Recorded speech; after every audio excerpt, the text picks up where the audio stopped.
નમસ્કાર. પ્રસ્તુત છે અત્યારના મુખ્ય સમાચાર. રાષ્ટ્રપતિ દ્રૌપદી મુર્મુ મોલ્ડોવા, ઉત્તર મેસેડોનિયા અને રોમાનિયાની રાજ્ય મુલાકાતે જવા રવાના. પ્રધાનમંત્રી નરેન્દ્ર મોદીએ મહાન ક્રાંતિકારી મંગલ પાંડેને તેમની જન્મજયંતિ પર શ્રદ્ધાંજલિ અર્પી. ચોમાસુ સત્રના પ્રારંભ અગાઉ આજે નવી દિલ્હી ખાતે સર્વપક્ષીય બેઠક યોજાઈ. આંધ્રપ્રદેશમાં આજે વહેલી સવારે વિશાખાપટ્ટનમમાં રાષ્ટ્રીય ધોરીમાર્ગ 16 પર એક ટ્રક સાથે કાર અથડાતા 4ના મોત અને 1ને ગંભીર ઈજા. યુક્રેન દ્વારા રશિયા પર કરાયેલા મોટા ડ્રોન હુમલામાં 9ના મોત, જ્યારે 80થી વધુ ઈજાગ્રસ્ત થવાના અહેવાલ.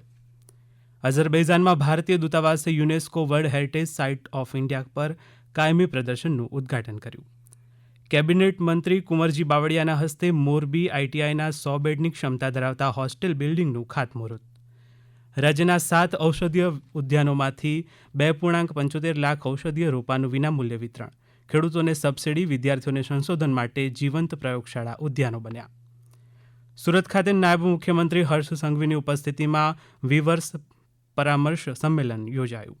સરકારી પ્રોત્સાહનો અને આધુનિક ઇન્ફ્રાસ્ટ્રક્ચર થકી કાપડ ઉદ્યોગ વૈશ્વિક બજારમાં નવી ઊંચાઈઓ સર કરશે તેવો વિશ્વાસ વ્યક્ત કર્યો. પૂર નુકસાનીની પારદર્શક સહાય માટે સુરત રાહત પેકેજ ઓનલાઈન પોર્ટલનો પ્રારંભ. સુરત ખાતે પૂર અસરગ્રસ્ત વિસ્તારોના વાહન તથા મિલકત વીમાધારકોને ક્લેઇમ સેટલમેન્ટ ચેકનું ઝડપે વીમા ક્લેમનો નિકાલ કરી 29 કરોડના ચેકનું વિતરણ. રાજ્યના જીવાદોરી સમાન સરદાર સરોવર નર્મદા ડેમમાં 67.57% જળસંગ્રહ, 206 ડેમોમાં 40.77% પાણીનો સંગ્રહ. ડેમ છલકાતા 11 હાઈ એલર્ટ પર. બચાવ અને રાહત કામગીરીને ત્વરિત કરવા માટે વરસાદગ્રસ્ત વિસ્તારોમાં 11 એનડીઆરએફની અને 24 એસડીઆરએફની ટીમ તૈનાત. ફિફા વર્લ્ડ કપમાં આજે રાત્રે આર્જેન્ટિના અને સ્પેન વચ્ચે ફાઇનલ મુકાબલો.